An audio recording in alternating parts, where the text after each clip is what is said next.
Students, आजचा आपला question आहे establish the reduction formula connecting I n is equal to integration 0 to π/2 x into cos raised to nx dx with I n -2.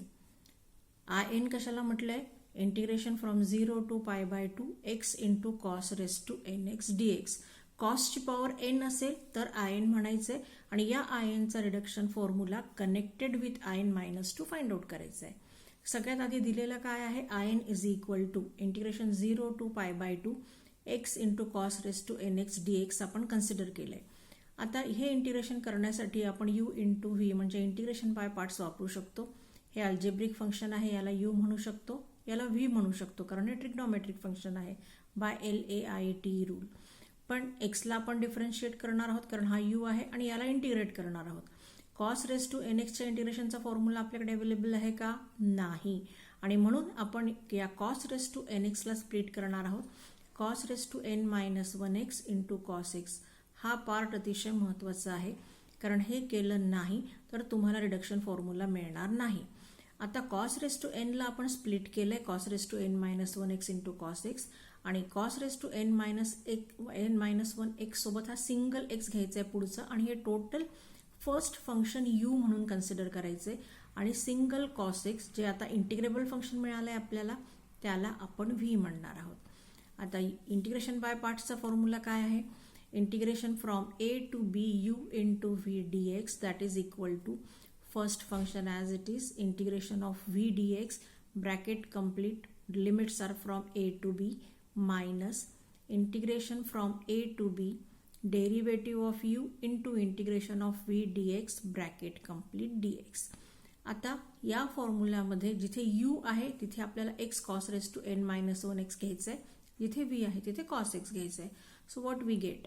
in is equal to u as it is म्हणजे x cos raised to n-1x as it is integration of v म्हणजे integration of cos x dx bracket complete limits are a to b म्हणजे 0 to π/2 in between minus sine integration from a to b म्हणजे 0 to π/2 derivative of u म्हणजे derivative of x into cos raise to n-1x integration of v म्हणजेच integration of cos x dx bracket complete dx.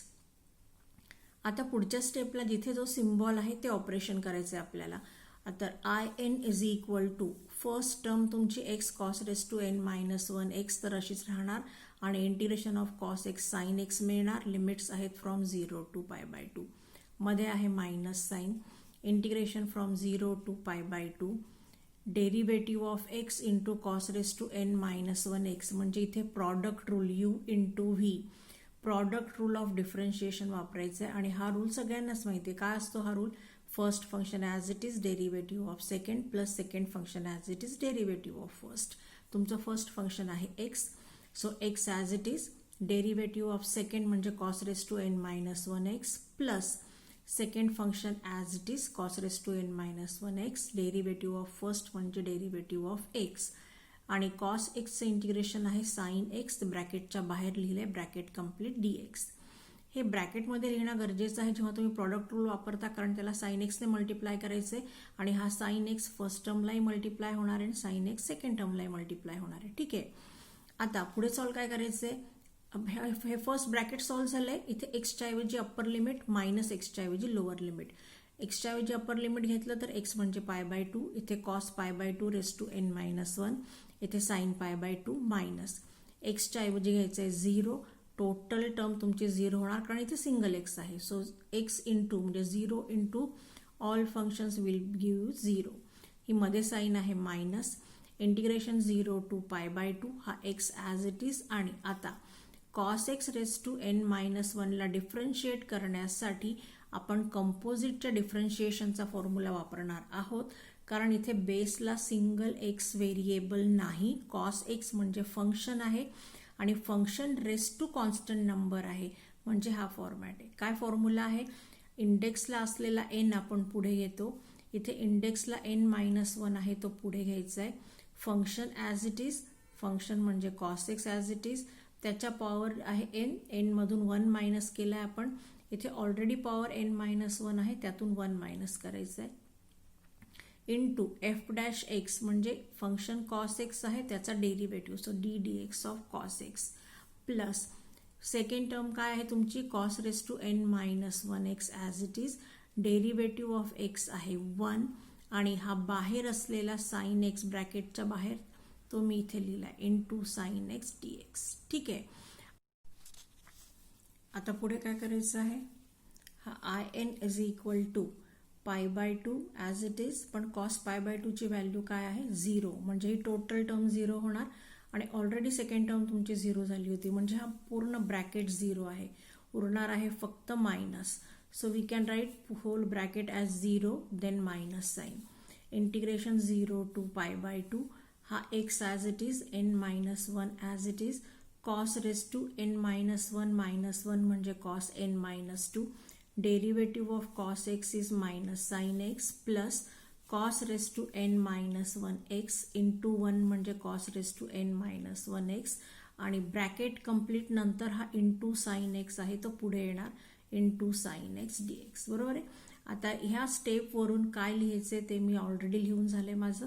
आता खाली मी पुढची step लिहिते, I n is equal to ही negative sign as it is carry करायची आहे, integration 0 to pi by 2, sine एक्सचा derivative आपण मायनस कॉस एक्स लिहिला होता, ती निगेटिव्ह साइन मी एन मायनस 1 कॉन्स्टंट म्हणून पुढे लिहिला, पण त्याच्या पुढे ही मायनस साइन लिहिली आणि मग सगळे functions x into cos raise to n minus 2 x, हा साइन एक्स आणि ब्रॅकेटच्या बाहेर पण साइन आहे म्हणजे sine into sine, sine square x, plus cos raise to n minus 1 x into sine x bracket complete d x.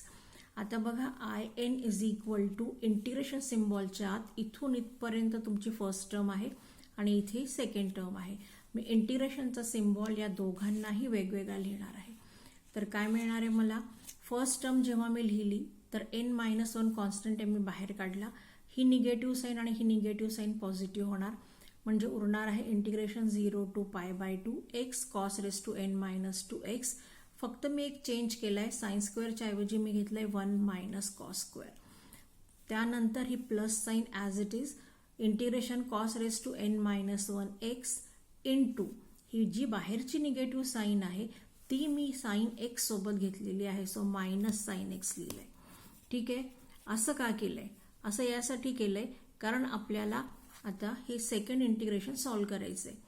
First इंटिग्रेशनमध्ये काय मिळणार आहे, हा n minus 1 as it is, integration 0 to pi by 2 x cos raise to n minus 2 x into 1, हे total function into 1 म्हणजे हे function as it is राहणार, मध्ये निगेटिव्ह साइन येणार, मग हे function x cos raise to n minus 2 x into cos square म्हणजे हा एन मायनस 2 प्लस 2 काय मिळणार आहे cos raise to n x with this single x bracket complete d x.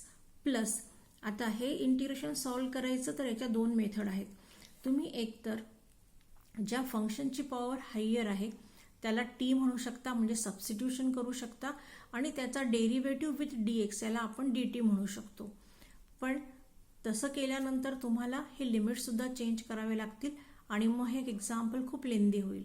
ते टाळण्यासाठी आपण काय करतो आहोत, हा फॉर्म्युला यूज करतो. हा लक्षात ठेवायचा आहे, पटकन सॉल्व्ह होतं, याने तुमचे स्टेप्स वाचतात. फंक्शन रेस टू एन आहे इंटिग्रेशन सिम्बॉलच्या आत आणि जे फंक्शन आहे विथ हायर पॉवर त्याच फंक्शनचा डेरिव्हेटिव्ह सुद्धा अवेलेबल असेल तर त्या इंटिग्रेशनचा आन्सर आहे function raise to n plus 1 upon n plus 1. ठीक आहे. मग आता इथे काय होणार आहे, फर्स्ट टर्म तर मी स्प्लिट करून लिहिली आहे, प्लस इथे मी हे तुमचं फंक्शन आहे कॉस एक्स, त्याला फंक्शन ऑफ एक्स म्हणणार आहे. सो आन्सर असणार आहे function raise to n plus 1, इथे cos x as it is आणि त्याची पॉवर एन मायनस 1, त्यात 1 ॲड करायचं आहे म्हणजे plus 1. So n minus 1 plus 1 काय उरणार आहे फक्त n and divided by n plus 1 म्हणजे divided by n minus 1 plus 1 that is nothing but n आणि तुमचे लिमिट्स आहेत 0 टू पाय बाय 2. ठीक आहे. आता ही फर्स्ट टर्म तर तुम्ही ऑलरेडी ब्रॅकेट ओपन केलं होतं तर तुम्हाला 2 टर्म्स मिळाल्या.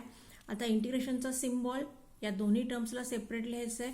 So n minus 1 integration 0 to pi by 2 x into cos raise to n minus 2 x d x, मध्ये ही मायनस साइन, पुढे असलेला एन मायनस 1 इथे येणार आहे.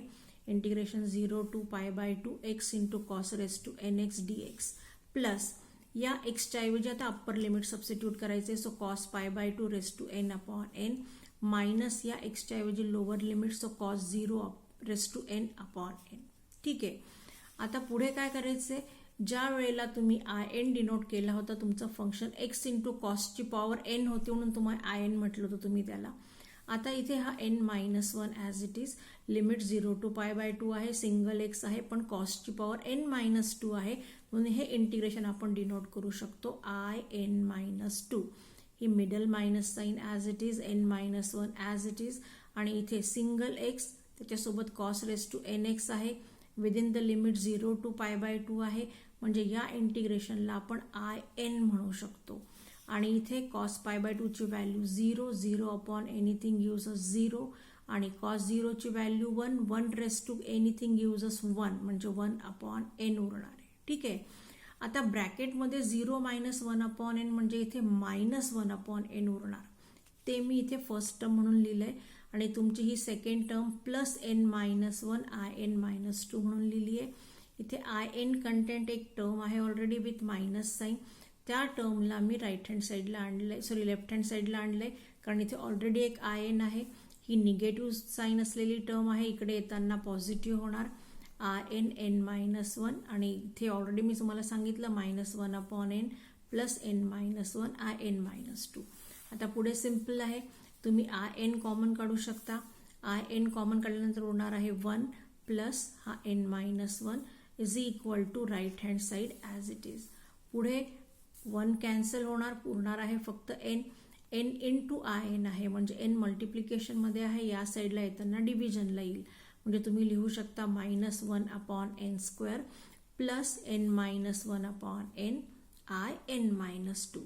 And that is our required reduction formula connected with I n minus 2.